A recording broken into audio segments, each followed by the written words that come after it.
Welcome. You are listening to Three Women. We're here in the studio, and the topic is young trans activists. We're going to talk about all things trans and being young today in the next hour. You're always welcome, of course, to phone in if you'd like, 416-946-7000, or you can tweet at us at Sherry DeNovo, at CHERIDINOVO. And of course, I'm your host. Today in studio, we have this amazing young trans activist who's currently doing an internship at Queen's Park. Bri Gardner, 16 years old. She's a longtime resident of Mimico, peer leader at the South Etobicoke Youth Assembly, based out of Lamp Community Health Centre, transit lead at the Toronto Youth Cabinet, and as I said, doing an internship at Queen's Park. Bri's also, of course, devoted to activism for LGBTQ rights, youth engagement, income equality, and mental health. So, Bri, we're going to start with your story. Tell us about you. When did you discover you were trans? That's a pretty tough question, and thank you, by the way, Sherry. I can't say for sure when I figured out that I was trans. That's something I think about a lot. I remember around when I was 14 and a half or so, telling people not to call me she, to call me they, or even to call me he, although that was a bit scarier. And I don't know, I think it became something I really started to stick with around the time I turned 15. But I honestly cannot, for the life of me, remember what that felt like or what it really was like to sort of discover that. It just sort of over a period of time became part of who I was, and I can't really conceptualize a time when it wasn't. I think we met each other for the first time at some function of Canadian Centre for Gender and Sexual Diversity. Used to be called GR Vision. I always think of GR Vision still, which does amazing work in schools across Canada. And you were active in that, but you've been active in other groups too. Talk about that. So probably the group I'm most active with isn't LGBTQ oriented or themed. It's the South Etobicoke Youth Assembly out of Lamp Community Health Centre, where I currently work. But I do like to incorporate a lot of my activism into the work I do there. Right now I'm planning a gender identity workshop with one of my coworkers to educate the youth in our program about gender. We want to have discussions critically around looking at the language we use around gender and the politics of gender.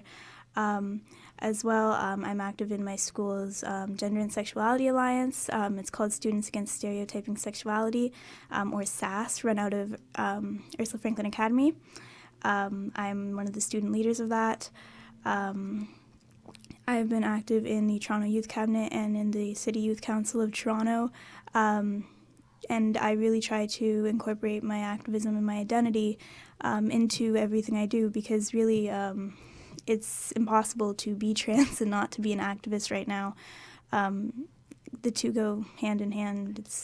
Let's go back to you again. And when you first came out, or you first started identifying as trans, what was the reaction of your family like?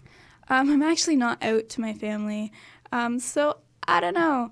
I did come out to my family as being queer. I think they think I'm a lesbian because all they know is that I was with a girl at some point. So they, I think, have reacted overall fairly positively, especially my mom. She didn't really care. She was just like, oh, well, that's cool. But then I'm not out to them in terms of gender. But I will say the reaction from my friends and from my chosen family, if you will, has been, for the most part, very positive. There has been a lot of, I think, getting used to around pronouns and around just,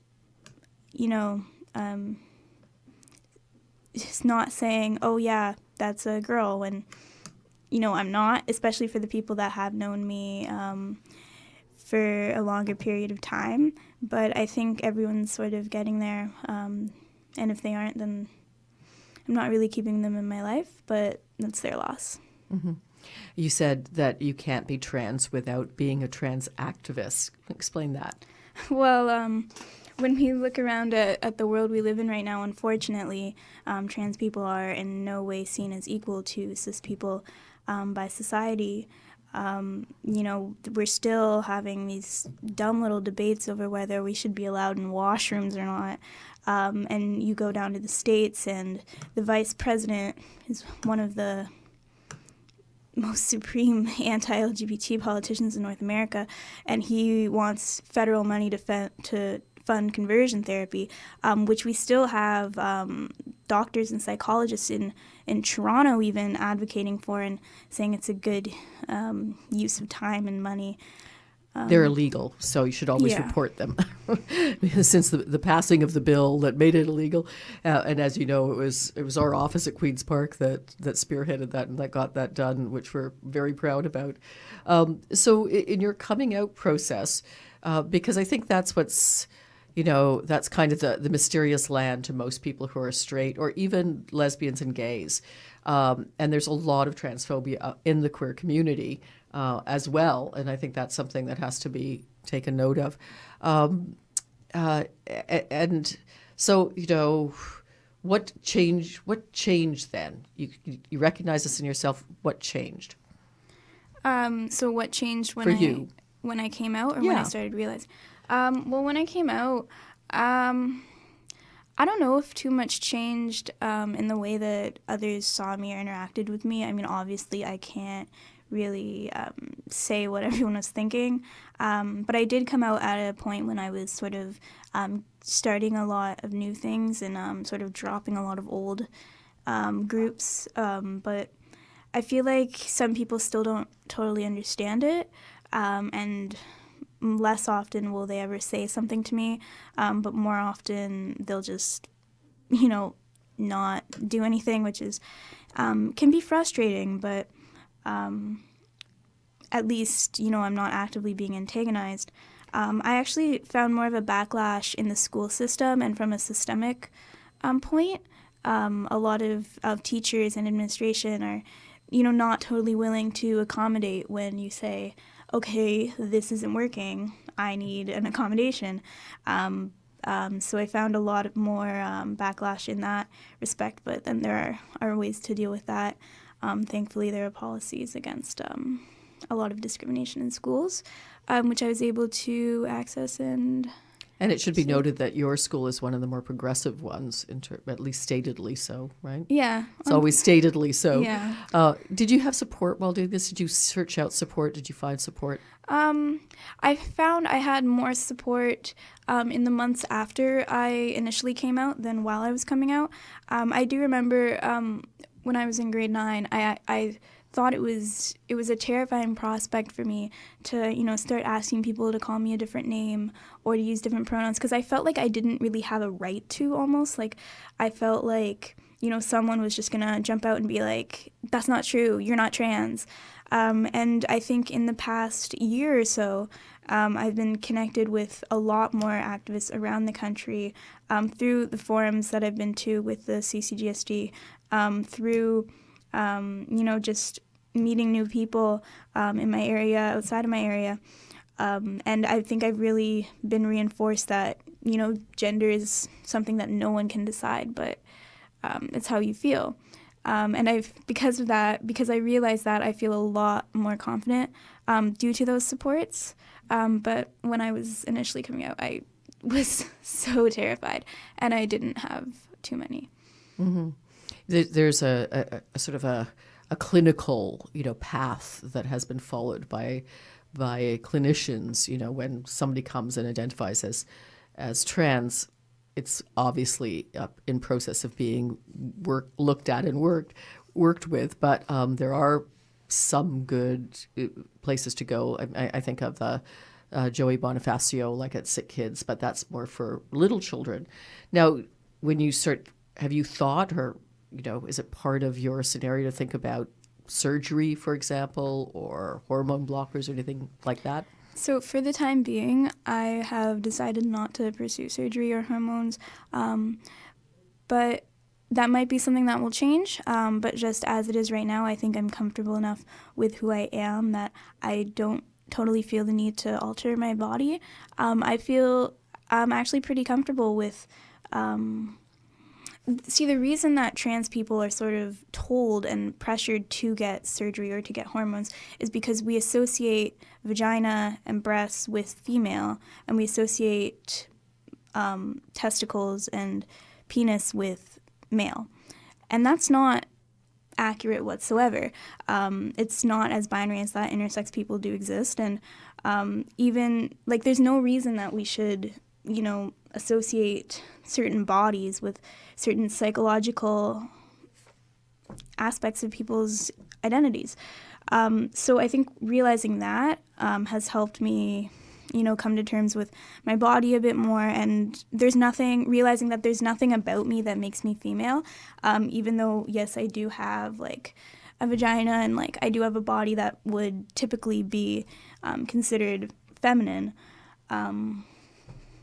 So for that reason, no, I think I'm comfortable enough that I haven't really been considering. You realize, and by the way, if you're just tuning in, you're listening to Three Women. I'm your host, Sherry DeNovo, MPP Parkdale High Park, and we're talking with a young trans activist about trans activism, about coming out as trans as a teenager. Bri Gardner is in studio. She's 16, very active, doing a placement right now at Queen's Park, and if you want to be part of this conversation, again, you can tweet at us a comment or question. If you're shy, you can phone in too at 416-946-7000. So, Bri, you're really at the cutting edge of, and certainly for many generations, my own included, it's kind of mind-blowing to talk to someone who is truly genderqueer, which, and because it's not something that we've grown up with. And I think that's part of the disconnect, is that you really represent a new kind of human being. And that's fascinating. Do you see yourself as a new kind of human being? Not really. I mean, although I do think that I'm incredibly special and I'm really important, the future prime minister, I don't see myself as outside of the ordinary. I think that I'm a person. I think that everyone else is a person. I don't think that there's anything that really sets me apart from anyone else. Except that fact that you are trans, right? I don't think that really sets me apart from anyone else, though. I mean, I think a lot of people will say it does, and I don't totally agree with that. I think that's sort of, we can't see trans people as different or as other, because I think that sets, like, setting trans people apart gives us reasons to treat them differently. And I don't think I should be treated differently than anyone else. I mean, negatively, of course, but I also, I think that I haven't done anything extremely positive to be treated like some god, So I wouldn't say that I'm out of the ordinary whatsoever. And I think very often you hear transphobes like the ones in the documentary that I'm sure you want to talk about later, saying, well, we just want trans children that think they're trans, we just want them to grow up to be ordinary people. Well, the two don't cancel each other out. They don't contradict each other. I'm going to grow up to be a perfectly ordinary human being. Some might differ. Some might see it as a little extraordinary, but continue. I mean, I am extraordinary, but for reasons other than being trans. But. So the movie, let's talk about that movie that you mentioned. And I'll let you set it up, but just to say that sadly, I was part of that. And this was a movie made by BBC on trans youth. And none of us were told that we're part of it, that this was going to be about a particular doctor who lost his position recently, and about conversion therapy itself. We weren't told that. But just before we get to that, we do have a caller. Who's calling? Oh, who's calling? Hello? Hello. Hi. Hi. Who am I speaking to? This is Cece. Cece? Hi, Cece. Hi. Hi. So you wanted, you're on air. So what would you like to say? My question is for Bri. What's the most important advice that someone gave you? Yes. And what would you give? What kind of advice would you give a trans youth for coming out to their parents? So what's the most important piece of advice that anyone's ever given me? Yes. It's kind of tough. I mean, I honestly can't think of anything. And I know somewhere out there, one of the many people I love are listening to this being like, hi, I gave this child some advice yesterday, but I'm sorry, I can't recall it. So I'll have to get back to you on that. What advice would I give a trans young person coming out today? Be safe. You don't have to come out, even if you might want to. Choose your battles. If you are going to be putting yourself in a place of potential harm or risk because you may be coming out, just don't do it. I mean, I know we have this Cinderella fantasy of, you'll come out and everything will be perfect, and that's, unfortunately, that might not be the case, so put your safety first. However, don't be pessimistic at the same time. If you think that you will have a good support base, then go for it. But it's really your decision, and you can't let anyone pressure you into coming out before you might be ready. And don't let people keep you in the closet. If you think you can remove yourself from any dangerous situations, and go for it, because you'll really wish you had. Thank you, Cece. Thanks so much for that call. Oh, thank you. And Bri, I'm such a big fan. Thank you. I love you, Cece. I love you too, Bri. Of course, you didn't know her at all, did you? No, I've never met that person in my life. So let's get back. So we'll get back to the movie. Groupie. So again, BBC documentary on trans youth. Incredibly, I think, dishonest, really, on the part of the production team in the way they kind of conned folk who took part of it. A part of that movie, myself included. We thought it was going to be about the banning conversion therapy law and how, that's not in place in Great Britain. But we didn't know it was going to be about this one particular doctor. So you watched the movie. What did you think, Bri? First of all, I'm not even going to give the name out because, quite frankly, I don't want to give promo for this flick. I'd rather people not watch this flick. I was totally terrified, because they took so much footage that we would be edited down to look like idiots. That wasn't the case, but it was still very biased. So what did you think when you watched it? Oh, boy. I thought a lot of things. So essentially, this is a BBC documentary where they travel to far-off Canada to examine the gender crisis, right? And when you think about it, that makes sense because they don't want to talk about current events in England or whatever because they want their audience to be disconnected and to not know what's going on. So they travel to a different country and a different continent, and I think they sort of tried to set it up as the way they tried to portray themselves was giving both sides of the quote-unquote debate an equal setting. But I think they really did promo the anti-trans, conversion therapy is a good thing type of rhetoric, but that might just be my bias. So essentially, they did talk to you, Sherry. They talked to a couple of other people. They talked to families of trans children, essentially setting up the fact that there are plenty of trans people that are happy. There's lots of trans legislation, especially in Ontario right now, and in Canada, giving trans people different rights and restricting things like conversion therapy and hate speech and the like, and discussing a bit about, why some trans people might want surgery and stuff like that. But then they also sort of set up the other side, which is that, well, how do trans children really know that they're trans, right? There's a link between a lot of children that come out as trans have autism. So they can't possibly be trans, right? Because someone with autism can't possibly know their gender. And, just a lot of disgusting rhetoric like that. And sort of setting up that, parents of these trans children are told that, their child will either have to transition and then regret it later because you can't possibly live a happy life if you're trans. No way. Or they're going to commit suicide. And that's such a two-dimensional approach to it. And again, as I was talking about earlier, we sort of pressure trans people into getting surgery, and a lot of kids coming out right now don't realize that there are other options, that you can be a trans person without medically transitioning and be happy.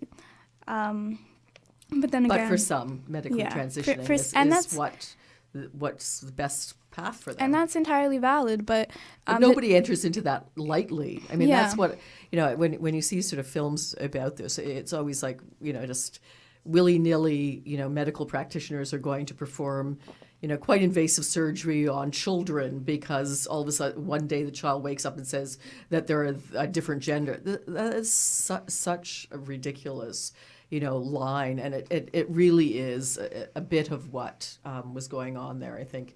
There's a huge, long process before that's even considered, and as you know, and was very, and is very clearly the case in this city. But sadly, they didn't speak to the experts, or they just spoke to their expert.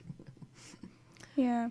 But it was absolutely ridiculous the way they would set up these psychologists that literally perform conversion therapy on young children to try to turn them into ordinary people, because again, trans people aren't ordinary. But they would call them like leading experts on gender dysphoria. Well, how about try someone who's actually experienced it, who knows what it is? They talked to maybe 2 trans adults. Like they didn't do a good job. If they were trying to display both sides, then they didn't do a very good job of it. It was very heavily leaned in one direction.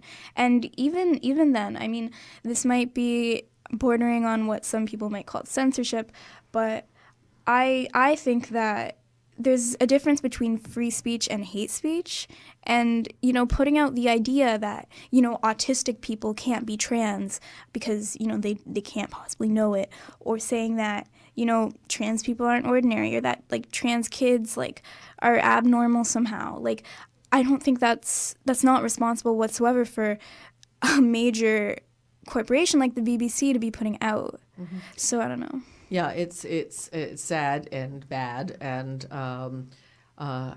sadly is out there. I want to move from that though, because it's not just in the BBC that we're seeing this backlash.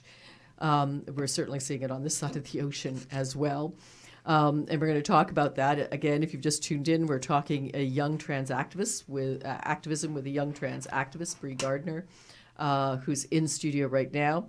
And we are, after the break, going to be talking to another young trans activist, Joe Green, from Prince Edward Island, who we're going to speak to, obviously, by phone, about their journey as well. So Bri, on this side of the ocean, and especially on this campus, we've been subjected to yet another little example, I would say, of transphobia. And that is a professor here who refuses to use appropriate pronouns with trans folk. I would argue, as the author of Toby's Act that added gender identity and gender expression to the Ontario Human Rights Code, that this would be in breach of that human rights code, because the whole idea of human rights is to treat people equally. This is not treating trans people equally. If you don't use their the correct pronouns, it would be like somebody calling this professor who identifies as a man, just calling him she all the time. And, I'm sure he'd say, well, I wouldn't care about that. But that's to make light of a very, a very much more nuanced situation. What would you say to this professor who refuses to use pronouns if you were in his class? Well, truth be told, I don't think I'm allowed to say those words on air. But I am? Okay. Well, first of all, I'd say fuck you. But okay, never mind. I'm not allowed to say that. So there's a lot of things that I would say. Truth be told, I don't know if I'd really have the mental strength to be able to confront something like that in a power figure, in an authority figure like that, especially because he has such a ridiculously strong backing by all the PC dude bros who decide that they don't like their. It's shocking, truly. And this is shocking how many people have come out of the woodwork to follow him simply because you have a lot of mm-hmm. It's sort of like the Trump effect too, though. Mm-hmm. Like, you have these people who are successful, who have gone places in life, telling, younger people that they're very much role models, telling younger people that they can say whatever they want and they can totally get away with it. But even if it borders on hate speech in this case, yeah. Yeah. So why is it important to use the right pronouns? Well, I mean, because it's basic respect and human decency. But I can't totally describe how it is important. I mean, like when you refuse to use someone's pronouns, you're literally telling them, I don't care about you. I don't care if you feel safe, if you feel comfortable, if you feel respected, because I'm too lazy or I don't want to use some ideological speech when, I mean, last time I checked, they was a perfectly normal part of the human language, of the English language, but apparently it's too deep for some people. And I'd also like to point out that pretty much every culture that isn't European has recognized more than two genders. First Nations in North America have, African cultures have, Asian cultures have, but it's such a colonialist contract that we have our heads stuck in so deeply that the concept of anything other than he or she is just completely mind-boggling to some, and it comes from fear, I think, more than anything. But unfortunately, when you say that, you sort of invoke a bit of pity, and I don't have pity for transphobes. I just don't.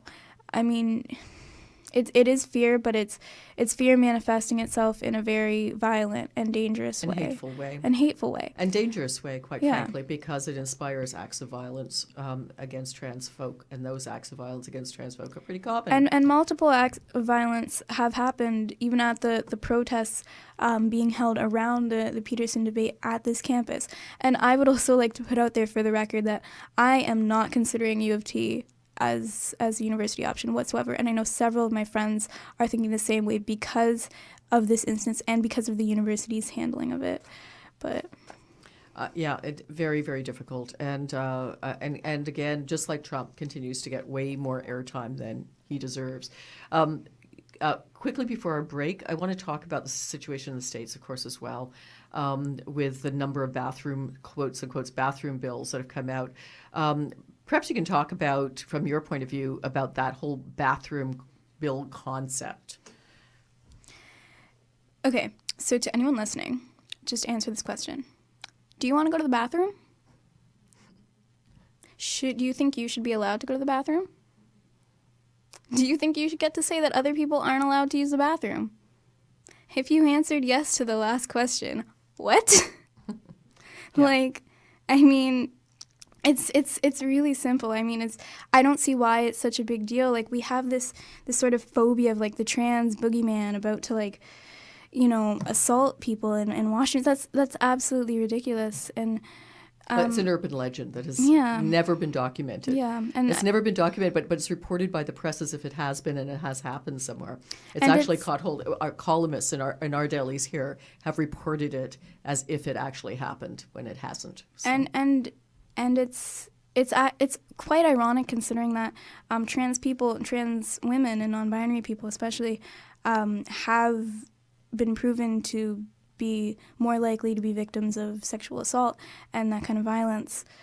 So like hearing that, it's a little ironic to say that cis people are afraid that they're going to be hurt by trans people when, I mean, quite clearly that's not the way it is right now. But well, if you just tuned in, too bad for you, because the last half hour has been pretty amazing. Talking to young trans activist Bri Gardner. She's 16 years old. She's done a whole lot in her 16 years. We're going to come back to Bri, and we're also going to get Joe Green from Prince Edward Island in on the conversation, another 16-year-old trans activist. But for now, let's hear a tune. And the tune is going to be talking about pronouns, they, them, theirs, by the Worriers. We'll be back at you in a few minutes on Three Women.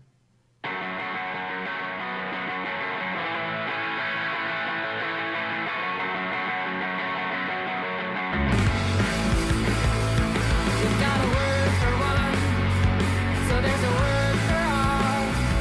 The smallest things have become side are you on? What if I don't want something that applies to me? What if there's no better word than just not saying anything, anything? You are fighting between the rock and white water. We are floating between two ends that don't matter. So many questions get asked. So many times when I don't have the energy, I learn to correct and react. What if I'm not a part of the CNBC? Neither nor both and me. In between, in between. We are fighting between the rock and white water. You are floating between two ends that don't matter.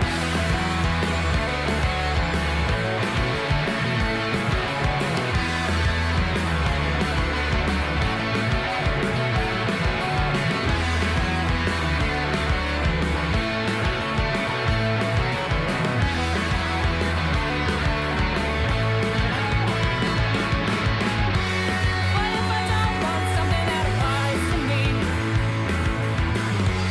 What if there's no better word than just not saying anything, anything? We are fighting between the rock and white water. You are floating between two ends that don't matter. So there's a word for all. We've got a word for one. So there's a word for all.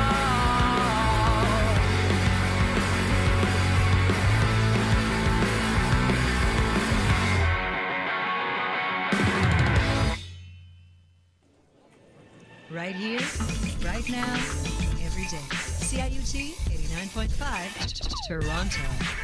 Sound of your city. And we're back. It's three women. Sherry DeNovo, your host, MPP Parkdale High Park. We're talking about young trans activists, and we have one in studio, Bri Gardner, 16 years old, who we've been speaking to and we will continue to speak to.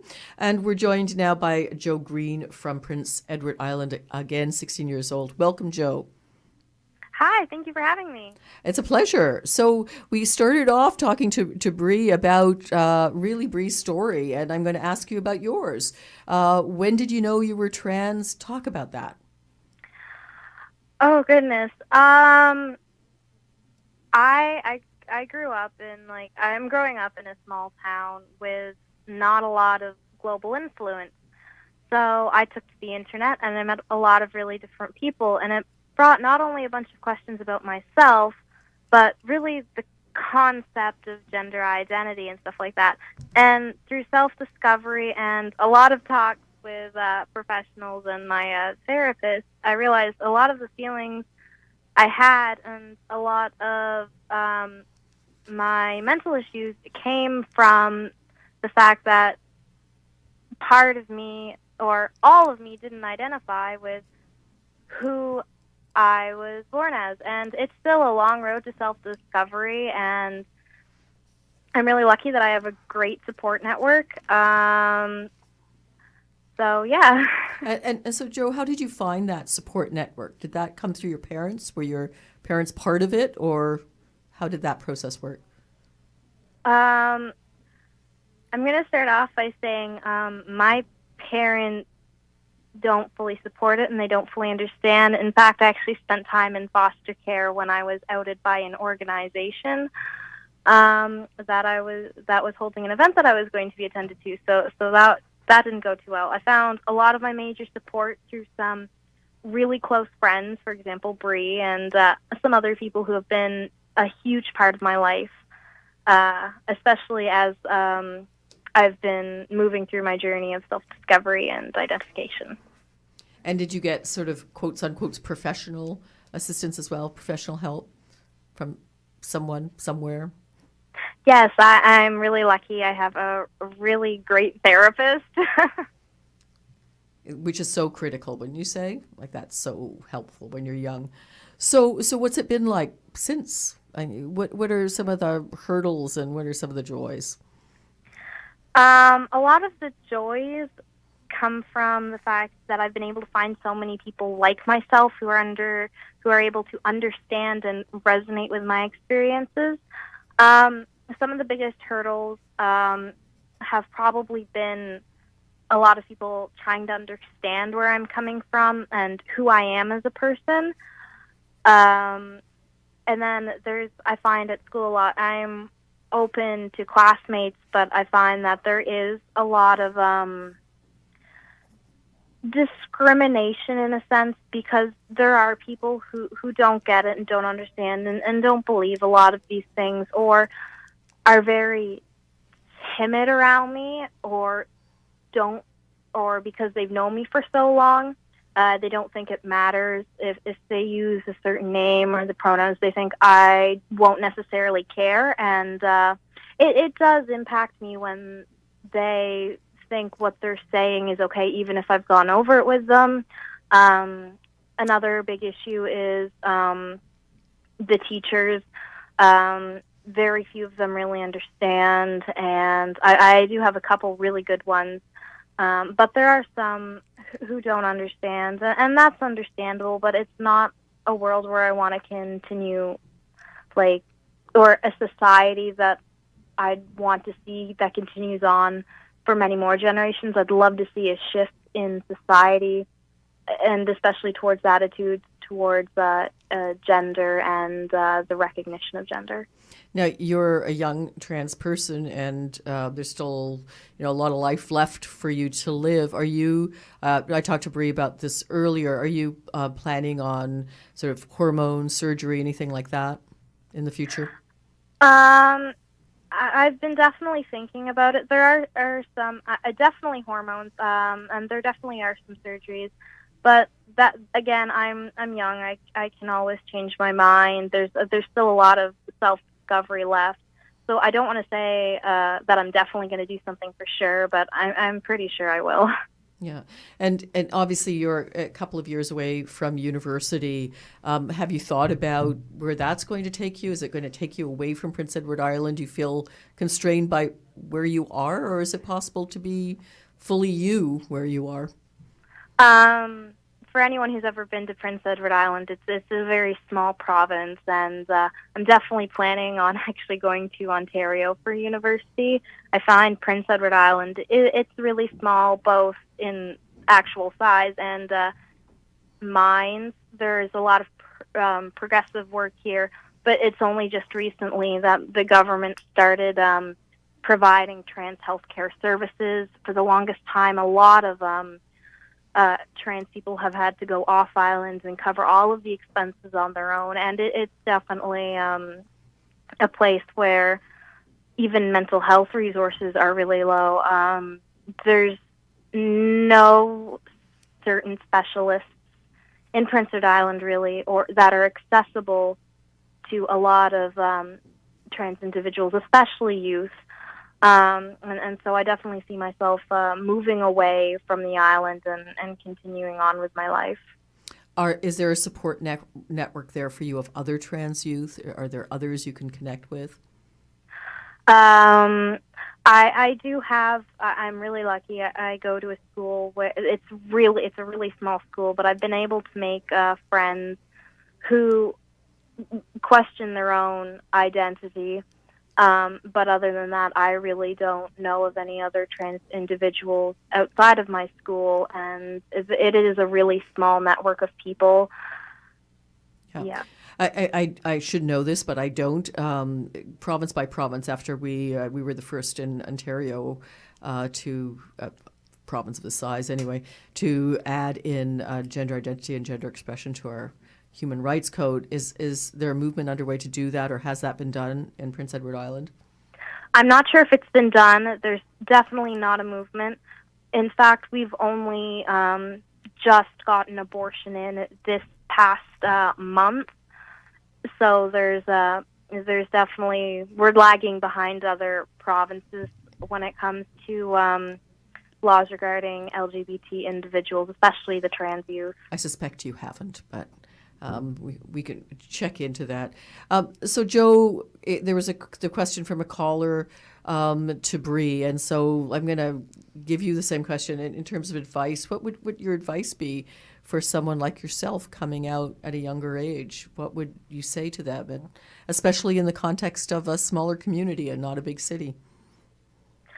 I feel like if it was up to me to go back and redo things, I'd tell anyone, especially in a small community, to really see who's supportive of the LGBT community, especially with your identity.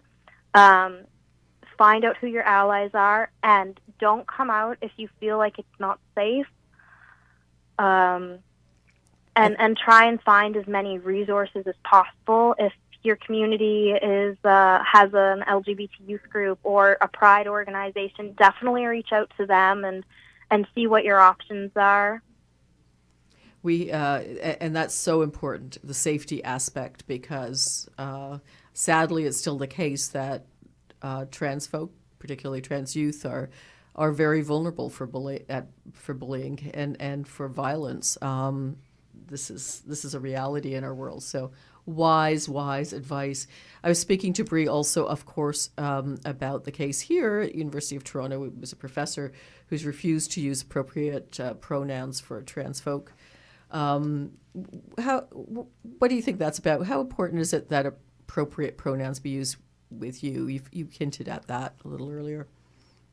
I recognize my situation is one where I don't have a lot of power and I don't have a lot of control over what people say about me. I find it's important to me that people use my proper pronouns, but at the same time, I recognize that I'm not in a situation that will always allow that to be, and I myself present very feminine, so that's a very reinforced thing when it comes to pronouns.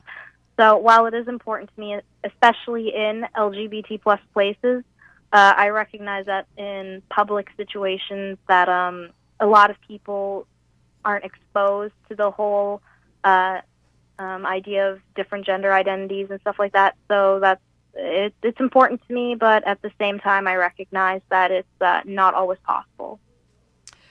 By the way, again, if you're just tuning in, Bri Gardner in the studio, Joe Green on the line from Prince Edward Island. Bri, did you want to say anything to Joe before we let Joe go? Yeah. Hey, Joe. It's so nice to talk to you. I actually had a question for you. It builds off a bit of a question that Sherry had earlier. It's a little similar. I was wondering what you see your future like as a trans person.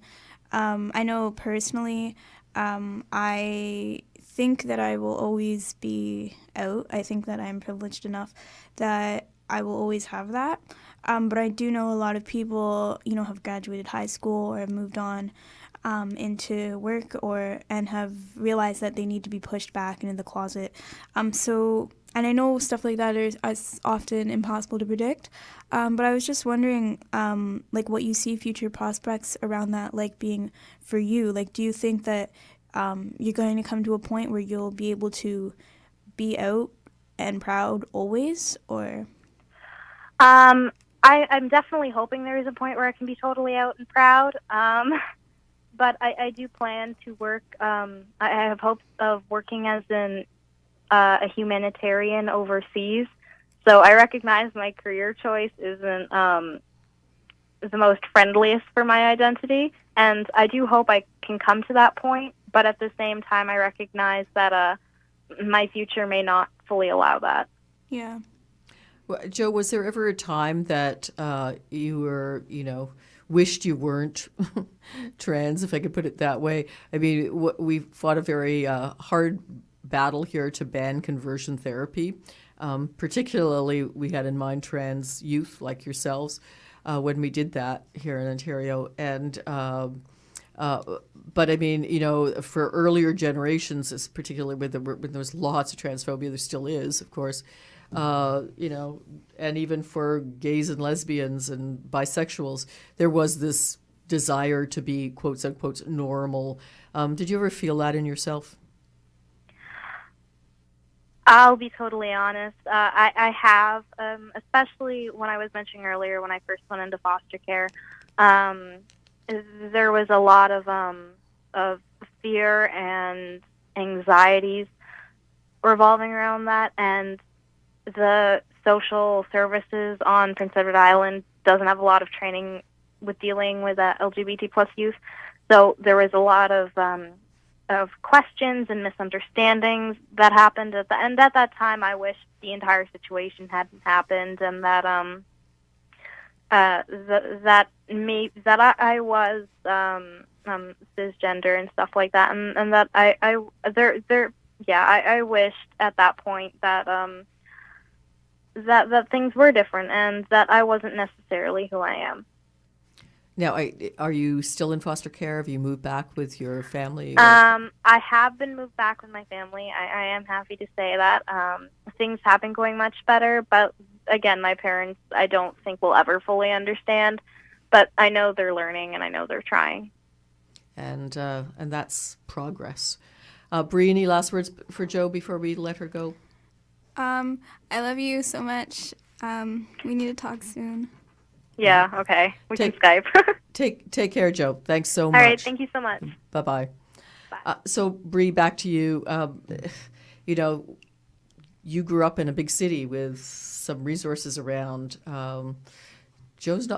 Joe's probably one of a few, but she's not alone. He's not alone, but I'm sure he feels alone sometimes. What advice would you give to kids who might be listening that are in situations where they feel like they're the only person in the world that's trans? Well, recognizing that you're not, of course. Even if you aren't in a situation where you can really connect with that many other people your age that are trans, at some point in your life, you're going to be able to. At some point in your life, you're going to have the freedom to, move out of the tiny little town you live in, hopefully, or to connect with people over the internet, although you have to be a little cautious with that. Or to really do whatever you want. But even right now, there's tons of literature around trans people, Canadian literature even, about trans people, written by trans people, that are incredibly good. And even just for now, it can be really, essential to realizing that it's not new. You aren't different. You aren't alone. You're just like everyone else. Has media helped? Caitlin, etc. Has media helped? Not really. With Caitlyn Jenner, say what you will about her, and there's plenty to criticize. There's been a lot of transphobia against her, specifically. In really disgusting ways. There's been a lot of, just little jokes like, if I had a nickel for every gender, I'd have 2 nickels. And, just sort of nasty little things like that on the internet. Well, there's lots of nasty stuff on the internet, especially these days. And this is, I think, in part the Trump effect has allowed everybody to be stupid in public a little bit more easily. But media has changed pretty radically on this issue. I mean, Orange is the New Black. I mean, we can think of all sorts of shows where trans folk are presented in a relatively positive way. Interestingly, though, I can't think of very many shows where trans people are played by trans actors. That Orange is the New Black is a good example of that, where they had Laverne Cox, who is a trans woman, play Sophia in the show, who is a trans woman. But you have movies like The Danish Girl and like Dallas Buyers Club with, you have cis white men playing trans women. There was even a movie about Stonewall, about the Stonewall riots took about a year and a half away ago. the historic role that trans folk played in that. Yes, and the Stonewall riots were a historic step forward in the LGBTQ rights movement, and they were led by trans women of color. And not only did the movie cast cis men in these roles, but they diminished them down so much they had practically a cameo while it portrayed the Stonewall riots as being led by cis white gay men, which is not accurate whatsoever. Yeah, Bri, earlier on you said, you don't want to, part of the reaction, the transphobia, and there is a reaction and there is transphobia, was based on fear, the transphobe's own fear. I absolutely think that's very wise of you. I just wanted to, and it's no excuse, and one should never see it as an excuse. This is hatred, pure and simple, and it results in violence and death.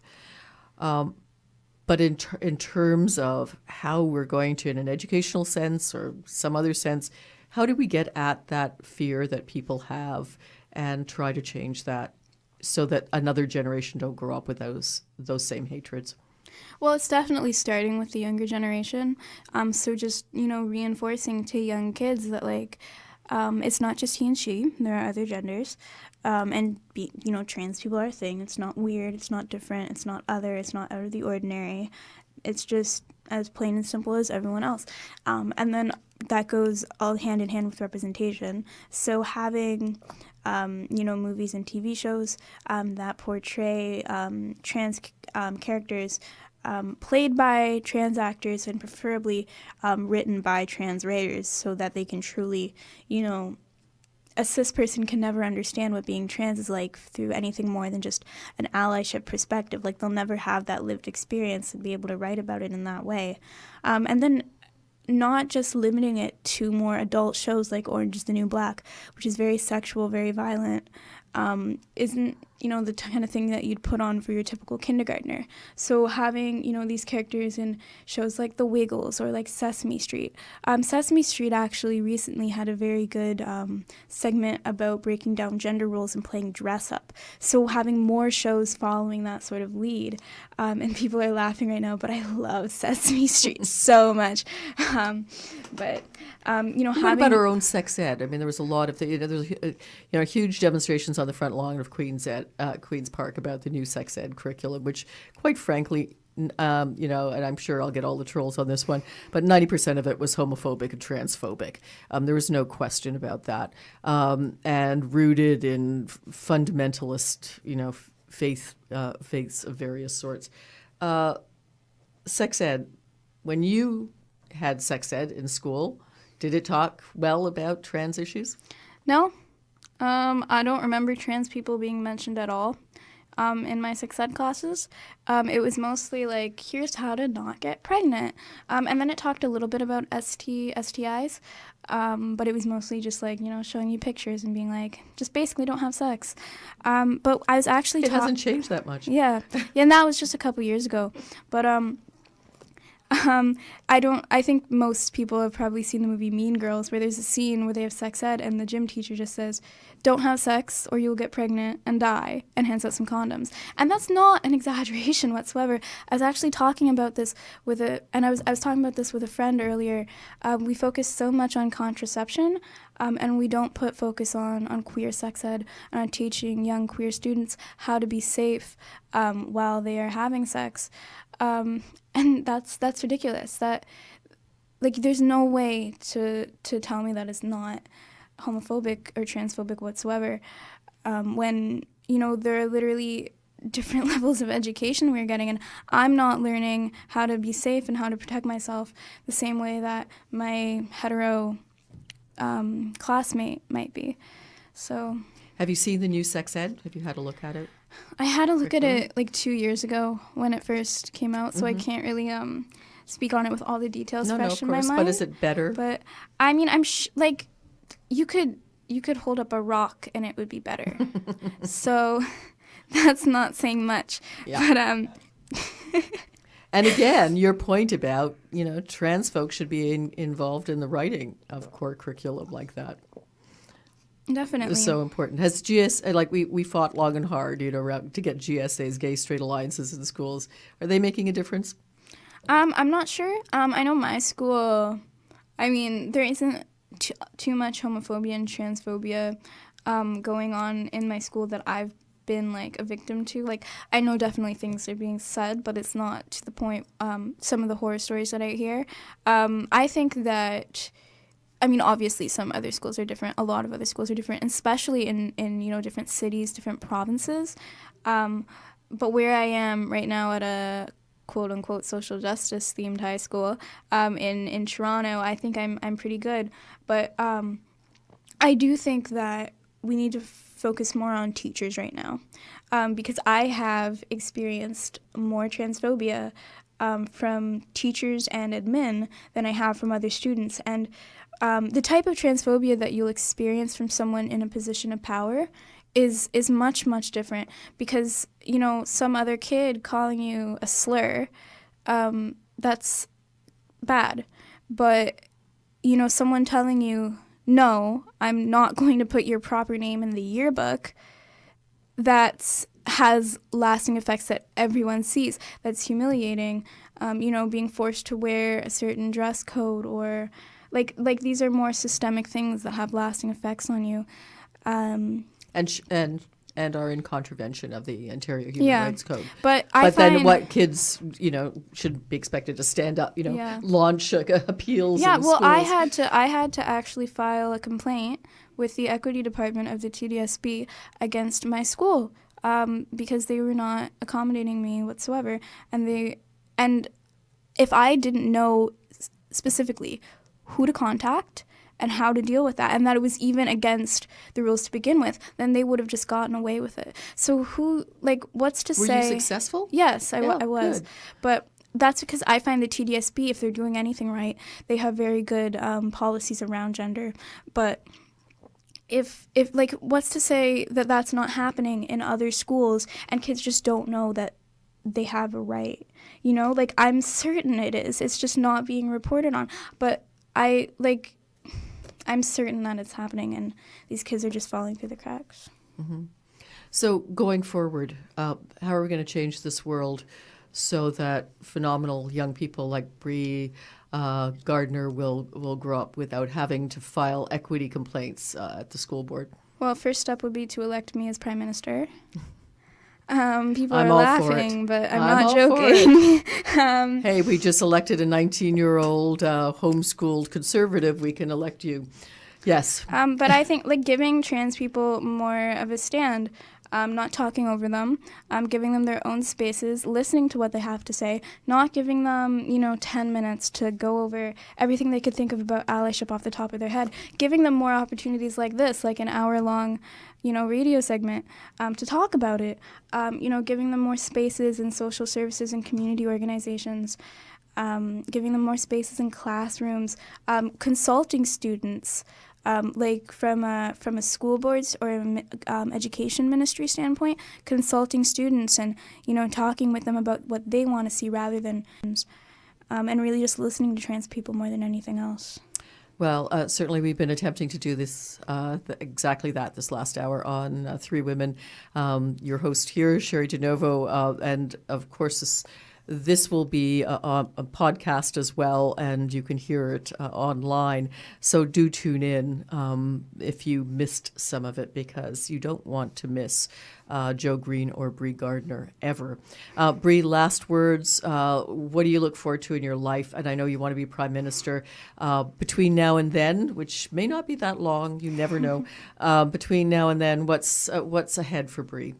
Well, this isn't the answer to what you're asking, but right now I'm looking... That's a very good political thing, by the way. Answer the question you want to answer. Go on. But right now, in the next 2 hours, what I'm looking forward to is going and spending time with some of the people that I love most, who I hope are still listening at this point, or else I'll have just complimented them for no reason. But in the future, geez, I kind of picture myself graduating university and jumping right on into federal politics, but I mean, I don't know what's going to happen, and I've sort of been doing that on purpose. I've been once I get to a certain point, just deciding that I'm not going to map out my life. I'm just going to go with where the wind takes me and just, let things flow. And that's a wrap. So all of you out there in Radio Land, thank you for listening. Keep sending in your comments and questions to Sherry DeNovo, either Facebook or Twitter. I answer them all. Cheridinovo. Thanks to our techs, Erin and Lisa. Until next time on Three Women.